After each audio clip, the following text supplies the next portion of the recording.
Nas planícies dos sagrados Campos Dourados, se levantava o panteão dos anjos, sob a governança de Serafimon, conseguindo estabelecer um exército angelical que estaria comprometido com uma doutrina de luz e servidão ao Criador, eliminando as criaturas selvagens da região e combatendo outras formas de ritos. O mito de fundação do panteão fora a derrota de Mitamamon perante a força de Serafimon, o símbolo da força celeste de Deus sob as visões naturalistas terrenas. A partir de então, se iniciou a política expansionista de evangelizar o mundo digital, prestando socorros por todas as partes, com as forças angélicas crescendo exponencialmente. O Império de Troia se dividia em uma disputa dinástica e o grande arcanjo passou a estreitar laços visando o poder religioso nas terras majestáticas, conseguindo instituir uma subordinação dos cavaleiros, sendo iniciada também uma grande investigação sobre a origem dos Digimons vírus. Tal pesquisa era a pedra angular para definir os objetivos do panteão. Um fato que centrou os olhares dos anjos fora a grande investida de Black Imperial Dramon ao Império, que atacou com uma fúria tremenda, tendo um grande exército de Digimons obscurecidos, despertando um alerta sobre a origem daqueles seres, de onde vinham e como se replicavam com tanta intensidade sem passar pelos radares do panteão. Neste período, os grandes batalhões surgiram, com generais como Shiny Greymon e a segunda grande arcanjo, Ophanimon, que fortaleciam a presença e a capacidade de atuação dos anjos sob o mundo. Surgiu entre os seres sagrados as feras, fortalecia-se as forças expedicionárias, mas que apesar do aumento das forças, também se gestavam conflitos internos, com uma grande divisão entre os humanoides e os animalescos, como castas separadas. Serafimon investia todo o seu tempo em pesquisas, conseguindo descobrir algumas lendas antigas sobre um grande vampiro gélido que assolara o mundo digital antigo, e também algumas histórias folclóricas da região que contavam sobre espíritos negros que rondavam os bosques e levavam Digimons dos Campos Dourados à perdição. Todas as lendas tinham um caráter profético, alertando sobre o retorno de um grande mal, um juízo final, fazendo o arcanjo buscar nos registros anciões esclarecimentos. Lidando com magias de alto nível, proibidas, conseguiu acessar parte dos registros akáshicos, em dado momento, conseguindo sair do plano material para ter acesso a tais conhecimentos. Conseguiu alcançar uma realidade paralela, a sala de meditação de Anciente Wisemon, que estava por eras naquele local, onde as noções de tempo eram distorcidas, podendo então passar décadas em aprendizado com o Anciente, sem que o tempo passasse em sua dimensão originária. Descobriu a história de Lucemon e a vinda de Mephismon ao mundo digital em um período remoto. O mistério da chegada do bode demoníaco era uma incógnita, até mesmo para o grande mago. Anciente Wisemon apontava que Grandrakumon ainda residia na área negra e orquestrava seu retorno, agora muito mais forte do que no passado, e seria uma luta contra o tempo para impedir seu retorno e salvar o mundo digital, com a dupla iniciando uma seleção de guerreiros fortes o suficiente para conter o cumprimento da profecia.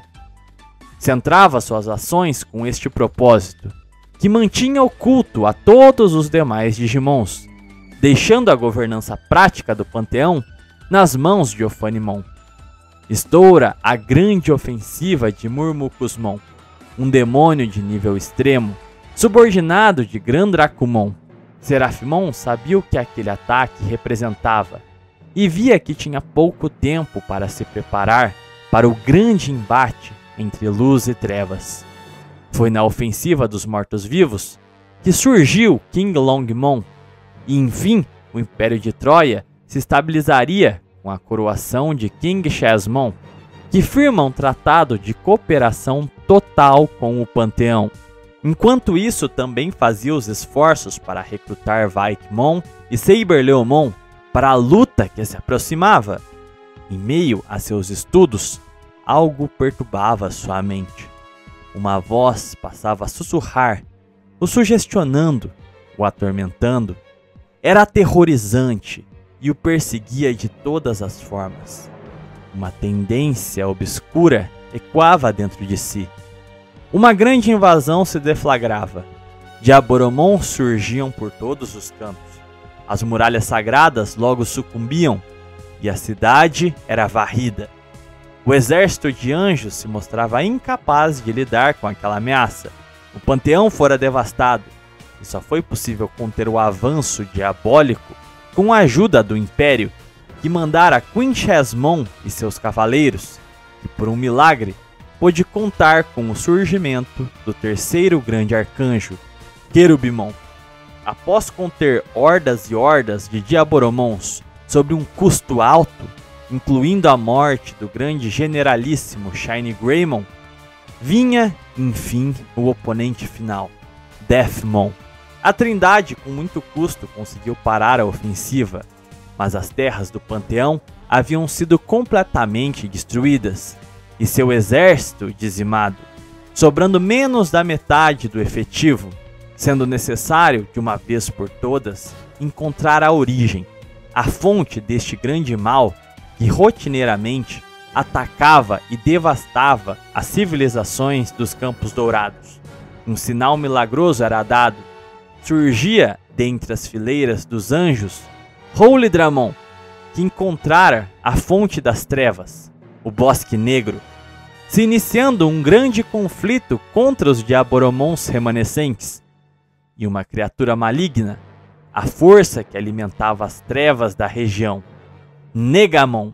No combate, se reuniram King Longmon, Holy Dramon e Godramon, juntamente com os três arcanjos, sendo realizado o ritual de purificação, com Serafimon selando Negamon em suas esferas de luz. Naquele momento, toda a obscuridade de Negamon, seus dados negativos, corrompiam Serafimon por dentro, causando sua queda da graça, tornando-o um Shadow Serafimon, que então reúne os guerreiros que havia juntado para o enfrentamento final no Panteão. O arcanjo passa a governança a Ufanimon e Querubimon e se isola definitivamente. Nenhum Digimon o veria mais. Sabia que estava caindo da graça e tentava resistir a seu obscurecimento, com as vozes em sua cabeça se tornando mais altas e constantes. As agitações no Panteão chegavam às temperaturas máximas. A capital estava em ruínas devido ao ataque de Deathmon, as forças militares devastadas, e as que sobravam se dividiam. Os humanoides acusavam as feras de coadunarem com as forças inimigas e de que não eram merecedoras de estar no Panteão, enquanto as feras acusavam Ufanimon de governar sozinha, de existir uma racha na Trindade, por Querubimon ser uma fera sagrada, sendo menosprezado por esta razão. Em meio a tal crise sem precedentes, as forças militares restantes foram divididas e os melhores combatentes foram em missão, junto com Serafimon, rumo à região norte, a área glacial, onde Vaikmon e Seiberleomon identificaram ser a passagem à área negra, a qual Grandrakumon usaria para retornar ao mundo digital. Lá se desdobrou um conflito colossal, com o surgimento de Bairrumon, que conseguira derrotar o Lorde Demônio, mas àquela altura, Serafimon já havia caído completamente da graça, se virando contra seus homens, causando o selamento do Tigre Sagrado e a morte de todos os combatentes, retornando sozinho ao Panteão. isolado em seu palácio, enviava relatórios genéricos aos demais arcanjos e proibia expressamente qualquer um de visitá-lo. O panteão caía em guerra civil entre feras e humanoides, e se aproveitando dessa distração, realizava rituais estranhos a portas fechadas. Criava um tabernáculo de trevas, a qual venerava uma entidade, assumindo a forma de Daemon e infestando o castelo de Digimons demônios. Ele, o arcanjo que passara a vida para tentar evitar o cumprimento da profecia da noite eterna, agora trazia ao mundo digital a criatura que dizia superar a existência de Deus. Traria o Nirvana e transcenderia o Criador maligno que o jogara em um mundo de ódio e podridão. Aquela criatura, para Daemon, era o intermediário para a chegada da verdadeira Era de Paz. No coração do panteão dos anjos se gestava a criatura mais diabólica de todas. O caos completo era instaurado sobre a promessa de criar um paraíso na Terra.